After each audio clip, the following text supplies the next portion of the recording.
Document होता है। Sir कोई गेस कर सकता है ये रिपोर्ट को लिखता कौन है? सर इसको लिखते पूरे के पूरे मतलब लिखते मतलब डिक्टेट कौन, वैसा नहीं, मतलब इसमें किसकी बातें लिखी होती है? बोर्ड की। सर किसकी बातें लिखी होती है? बोर्ड की। क्या तुम मेरे को एक गेस करके बता सकते हो? सर मान लो ये पूरा बोर्ड रिपोर्ट है, पूरा का पूरा बोर्ड रिपोर्ट में उन्होंने सारी बातें लिखी लिखी लिखी सब लिखा, लास्ट में साइन कौन करेगा सर? सर भाई मेरे, ओ भाई मेरे, साइन कौन करता है? जो बोल रहा है। कौन साइन करता है सर? जो बोल रहा है। इसको कौन साइन करेगा? सर इसको सबसे पहले तो आपका चेयरपर्सन साइन करेगा। चेयरपर्सन कौन साइन करेगा सर? चेयरपर्सन जिसको बोर्ड ऑफ डायरेक्टर ने ऑथराइज किया है। सारे डायरेक्टर नहीं साइन कर सकते, तो सर अभी सारे डायरेक्टर्स क्या करेंगे? एक जने को अपना नेता बनाएंगे, चेयरपर्सन को बनाएंगे, वो चेयरपर्सन साइन करेगा। पर अगर चेयरपर्सन कोई नहीं है तो उसके बदले में 2 डायरेक्टर साइन करेंगे, जिसमें एक बड़ा डायरेक्टर होगा सर। मतलब बहुत बड़े बड़े लोग साइन कर रहे हैं, क्योंकि सर ये बोर्ड का रिपोर्ट है। मतलब sir these people are signing on behalf of all the directors. मतलब ये बोर्ड रिपोर्ट जो है ये सारे ऑल द डायरेक्टर्स के तरफ से आया है। और इतना ही नहीं सर, इसके साथ साथ 3 बड़े लोग और साइन करेंगे। क्या तुम मेरे को बोल सकते हो और कौन 3 लोग कंपनी में इंपॉर्टेंट है? CEO, CFO, CS. बोर्ड में ये भी लोग साइन करेंगे, बोर्ड रिपोर्ट ये लोग भी साइन करेंगे। It is N heavy document sir. क्या कुछ अंदर से खुजली होती है? क्यों सर? किसका रिपोर्ट है? बोर्ड का। तो ये लोगों का कोई रोल नहीं है, कुछ भी बोलते बह मत जाया करो, कुछ थोड़ा तो क्वेश्चनिंग माइंड रखो कि सर वो लोग क्यों साइन करेंगे, क्यों साइन करेंगे, किसका रिपोर्ट है? बोर्ड का। जब तुम कोई बोर्ड अगर रिपोर्ट लिख रहा है तो सारे बोर्ड ऑफ डायरेक्टर साइन करेंगे। तुम ये बोल सकते हो कि सर सारे बोर्ड से साइन करवा लो, सारे के सारे लोग से, पर सारे के सारे लोग से प्रैक्टिकली पॉसिबल नहीं होगा। कोई बाहर बाहर जा रखा है, तो हमने क्या बोला? चेयरपर्सन साइन करेगा या फिर उसके बदले में 2 डायरेक्टर साइन करेंगे, जिसमें एक एमडी होगा। अब सबसे इंपॉर्टेंट सर, बोर्ड रिपोर्ट में लिखते क्या हो? Sir dear members. किसको एड्रेस किया इन्होंने? मेंबर्स को। सर एक बार अगर ये पढ़ लोगे तो आपको अपना थियरी, रॉ थियरी पढ़ने की जरूरत नहीं है, पर ये नहीं पढ़ोगे तो बाद में थियरी बैठ करके रटते रहोगे। सर क्या लिखा है यहां पे? लिखा है डियर शेयर होल्डर्स, हम आपको अपने 31 मार्च 2023 की कहानी सुनाते हैं। कुछ बोल रहे हैं क्या? ये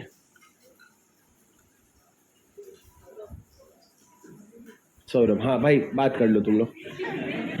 क्या बोल रहे हैं सौरभ को? कि क्लास वास होती रहेगी तुम लोग का। हाँ बोल। मेरे पास आगे ऐसे खड़ोगे, वो कुछ बोल रहे हैं? नहीं कुछ नहीं बोल रहा हूं। सुनो मेरी बात सर, मेरे प्यारे शेयर होल्डर्स, एक सेकंड, बुला उसको। दोनों एक साथ कहां जा रहे हो? हाँ एक साथ? हाँ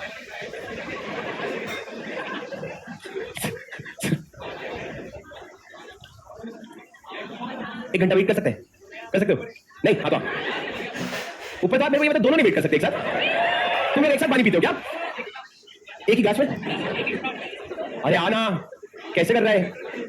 देख तेरे से वो स्टेज लगा के आ जाओ। दोनों साथ में जा रहे थे। ये कैंटीन जाएगा क्यों? वॉशरूम जाएगा देखो। तो कैंटीन क्यों बोल रहा है? तो कैंटीन जा रहा था, देखो बोर हो रहा क्या? बोले अभी क्या रिलायंस के डायरेक्टर हमको बताएंगे क्या कुछ? मैं जाके चाय समोसा खा के आता हूँ। क्या बैठ गाड़ी नहीं है तो तुम लोग घूमने आते हो कि मैं उठ के चला गया, मैंने तो जाऊंगा, मैंने तो आऊंगा। 11:15 से 11:15 जो ब्रेक मिलता है ना, उसमें एक साथ में जाके करके आ जाया करो। बोलते कैंटीन जाऊंगा। अबे ढक्कन, इधर देखो सर मेरी बात सुनो, बोर्ड रिपोर्ट है, प्लीज मेरी बात सुनो। बोर्ड रिपोर्ट में ये लोगों ने शेयर होल्डर को बोला कि शेयर होल्डर, हम आपको बोर्ड ऑफ डायरेक्टर, तुमने हमको जिम्मेदारी दी है ना कंपनी चलाने की, देखो हमने कैसे चलाया। हमारा स्टैंड अलोन और कंसोलिडेटेड प्रॉफिट देखो। सर सीधा कंसोलिडेटेड देखते हैं और सीधा प्रॉफिट फॉर द ईयर देखते हैं कि हमारा कंसोलिडेटेड प्रॉफिट करोड़ में देखेंगे सर। पिछले साल करोड़ में हमारा कंसोलिडेटेड प्रॉफिट था 74,000 करोड़। नहीं इस साल का, पिछले साल 67 था, इस साल हो गया 74,088 करोड़। 74,000 पिछले बार से हमारा कंसोलिडेटेड प्रॉफिट इस तरीके से बढ़ा है। और अगर आप देखोगे तो हमारा वो बाकी सब चीजें हमको नहीं चाहिए। फिर हम और क्या लिखते हैं सर? फिर हम रिजल्ट समझाने की कोशिश करते हैं। फिर हमने लिखा कि हमने डिविडेंड भी दिया। The board of directors have recommended a dividend of ₹9 per equity share of ₹10 each. Last year 8 रुपए का डिविडेंड दिया था, इस बार 9 रुपए का डिविडेंड दिया। मतलब हम बता रहे हैं कि बोर्ड ने 9 रुपए का डिविडेंड रिकमेंड किया, शेयर होल्डर ने अप्रूव किया होगा और डिविडेंड पे हो गया होगा। उसके बाद क्या लिखा है सर, इधर आओ। Details of material change from the end of last year, पिछले साल से लेके इस साल तक क्या चेंजेस हुए हैं। फाइनेंशियल सर्विस डीमर्जर स्कीम, हमारी कंपनी का कोई तो भी एक बहुत बड़ा डीमर्जर हुआ है। उसके आगे इन्होंने लिखा है स्कीम ऑफ अमेलगमेशन, कोई एक बहुत बड़ा अमेलगमेशन हुआ है। उसके बाद sir material events during the year under review, इस साल में क्या हो रहा है जो अभी रिव्यू चल रहा है, जिसपे काम चल रहा है, वैसी कुछ बातें लिखी है सर। देखो लिखा है एक्विजिशन ऑफ सेंटेक्स, मतलब तुम समझो तुमको बोर्ड ऑफ डायरेक्टर तुमको रिपोर्ट कर रहा है। बोर्ड ऑफ डायरेक्टर रिपोर्ट मतलब क्या, मैं अपने एक स्टाफ को बोलूंगा जा तू काम कर ले और काम खत्म करके मेरे को रिपोर्ट करना क्या क्या किया तूने। वो ये बता रहे शेयर होल्डर्स को ब्रीफ में कि सुन शेयर होल्डर, एक सिंटेक्स इंडस्ट्रीज को अक्वायर करने की बात हो रही है। हम ये नहीं अज्यूम कर रहे कि आप न्यूज़पेपर पढ़ रहे हो, हम ये नहीं अज्यूम कर रहे कि आपको सब पता है। हम आपको सामने से पूरे साल के बारे में बताएंगे। उसके बाद देखो सर एक बहुत इंपॉर्टेंट है management discussion and analysis report, the most important document. यहां पे आप ये बोलते हो कि मैनेजमेंट का खुद का क्या पर्सपेक्टिव है बिजनेस को लेकर के। MDA sir, it is a very frequently used word, MDA, management discussion and analysis. Sir report है फॉर द ईयर और उसमें क्या लिखा है, बिजनेस ऑपरेशंस कैसा चलेगा, performance of the companies and its major subsidiaries. तुम ये बताते हो कि हमारे जो चंगू मंगू सब्सिडरीज है, ये सब्सिडरीज कैसा परफॉर्म कर रहे हैं, कौन अच्छा परफॉर्म कर रहा है, ये सारी चीजें बता रहे हो। देखो सर आपने बात की रिलायंस रिटेल के बारे में कि भैया Reliance retail delivered robust performance with another year, बहुत अच्छा काम किया उसने। उसके बाद डिजिटल सर्विसेज के बारे में बता रहे हो, मीडिया एंड एंटरटेनमेंट में क्या है, ऑयल एंड गैस में क्या है, सारे सेक्टर्स के बारे में बताया। फिर आपने बताया सब्सिडरी, जॉइंट वेंचर और एसोसिएट कंपनीज के बारे में कि कितने हैं, क्या है, वो पूरा डिटेल। और उसके बाद sir director responsibility statement, 3 marks,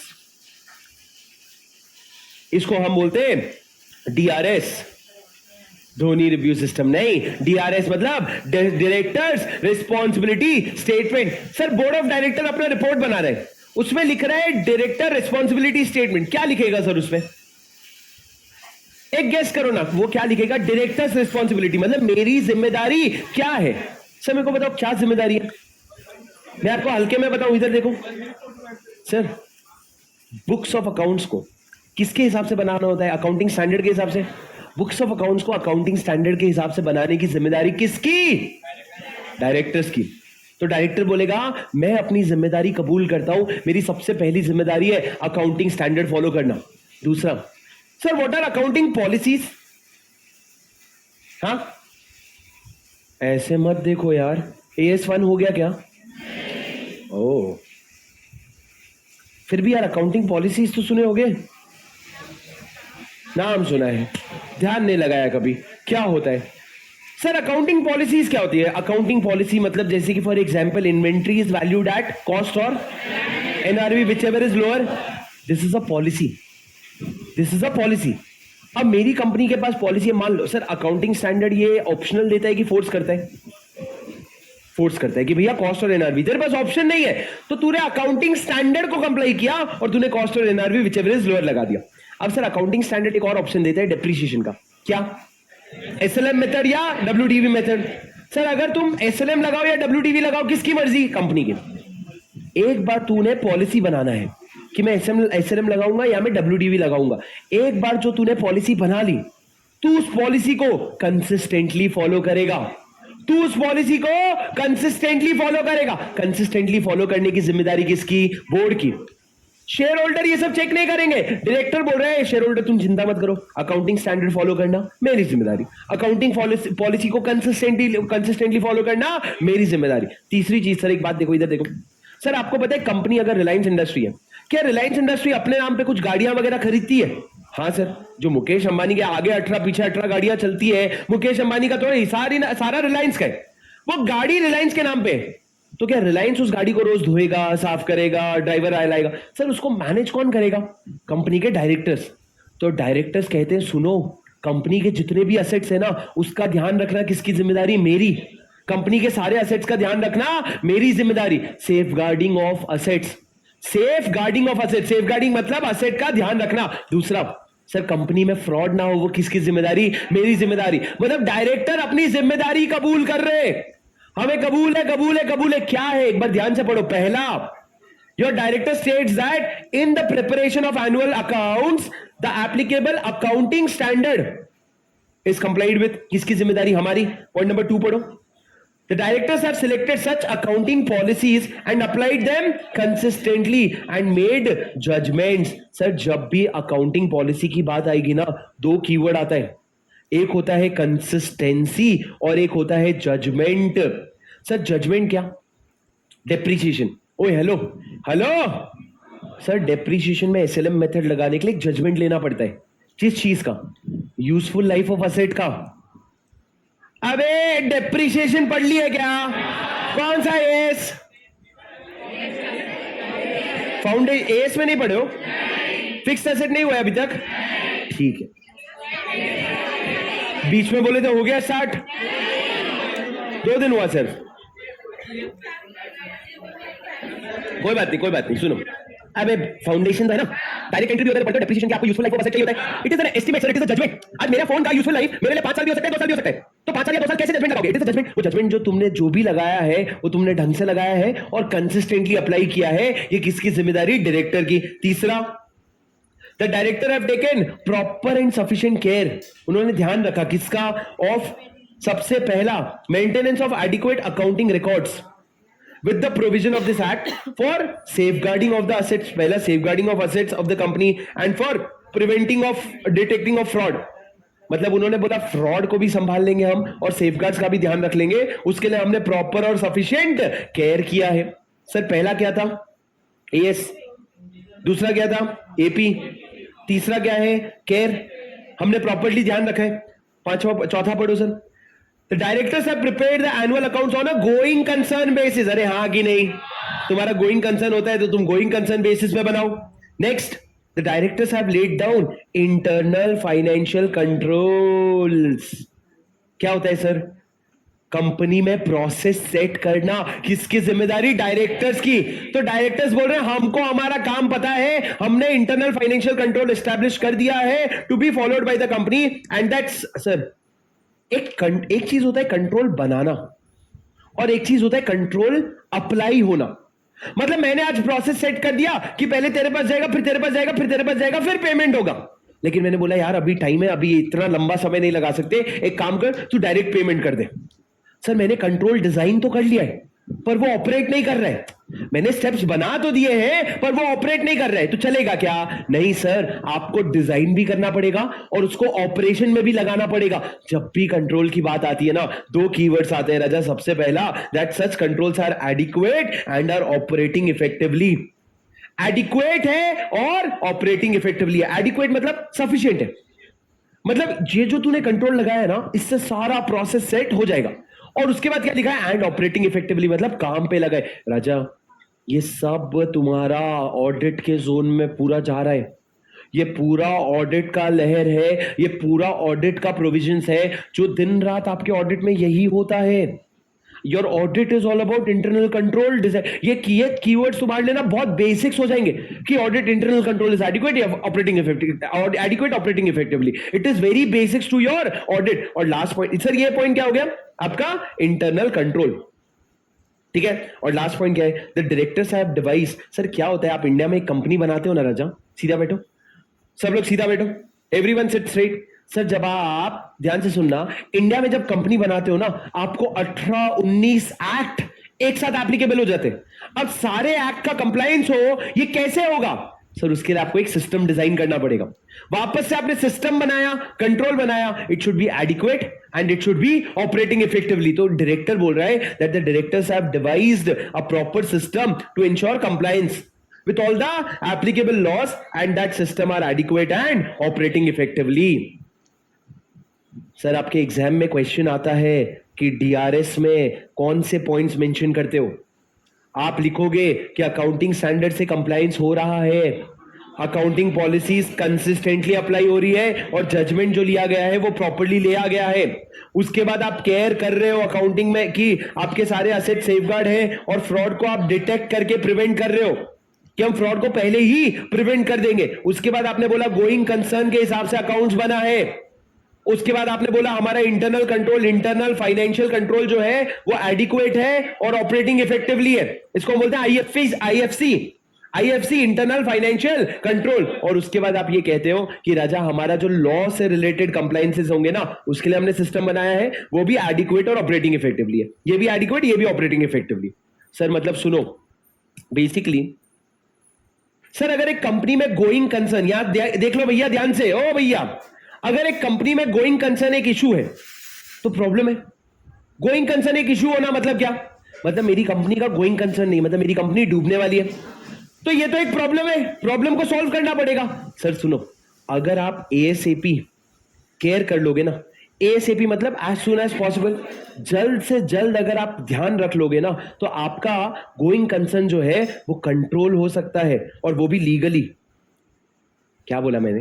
अगर आप जल्द से जल्द केयर कर लोगे तो आपका गोइंग कंसर्न एक प्रॉब्लम है कि मेरी एंटिटी का गोइंग कंसर्न नहीं रहा, वो प्रॉब्लम कंट्रोल हो सकता है, वो भी लीगली। सर अगर आप एएसएपी केयर कर लोगे तो आपका गोइंग कंसर्न कंट्रोल हो सकता है लीगली। ये लाइन याद कर लो, 6 पॉइंट्स याद हो जाएंगे। कैसे sir? As accounting standard, AP accounting policy, care assets का और फ्रॉड का कि फ्रॉड नहीं होगा, गोइंग कंसर्न के हिसाब से बुक्स बना है, कंट्रोल इंटरनल फाइनेंशियल कंट्रोल, और लॉ के कंप्लायंस के लिए जो सिस्टम सेट किया। अरे सुन रहे हो क्या?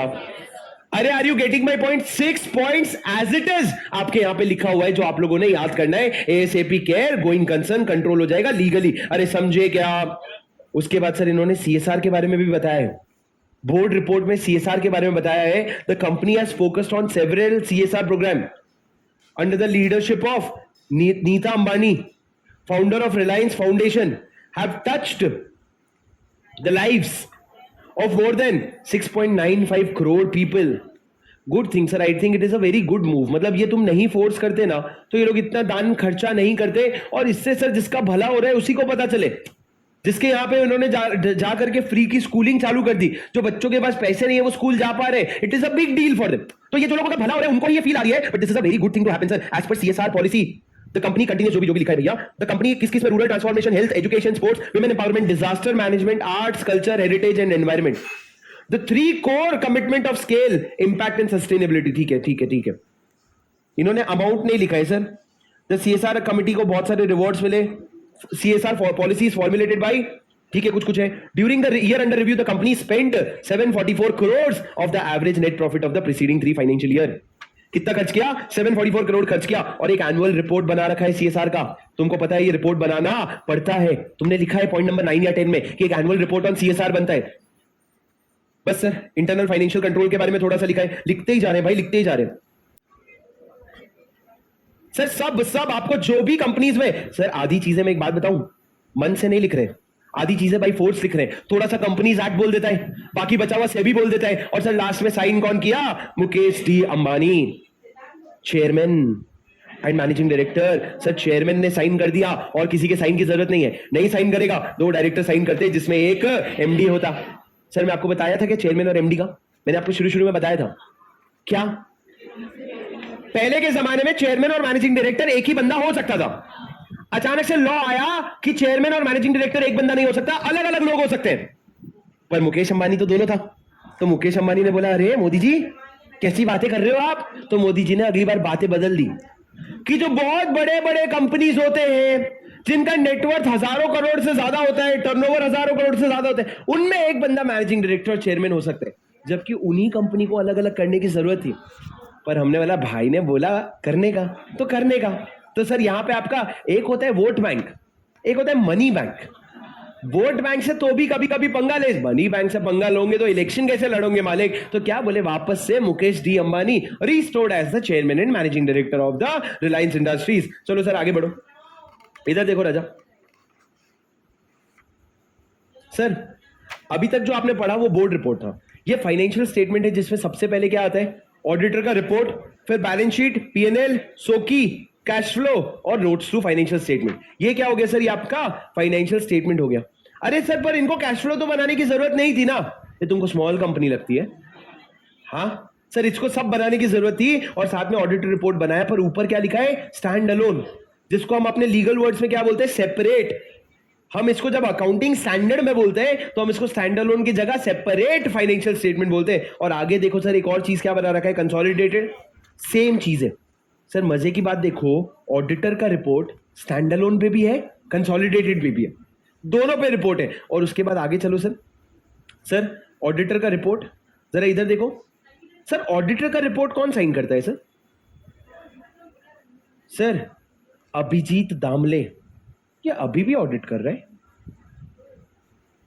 ये मेरा पार्टनर है, मतलब मेरा पार्टनर, मतलब हम ऐसा बोलते हैं, मतलब मैं जिस पार्टनर के अंडर आर्टिकल हूं वो हमारा पार्टनर होता है, ये Abhijit Damle. Sir I didn't know that Deloitte is doing audit of Reliance again. Deloitte का रोटेशन में चला गया था। अच्छा आपको नहीं, अगले अगले चैप्टर में पढ़ेंगे अपन, ठीक है, अच्छे से। पर सर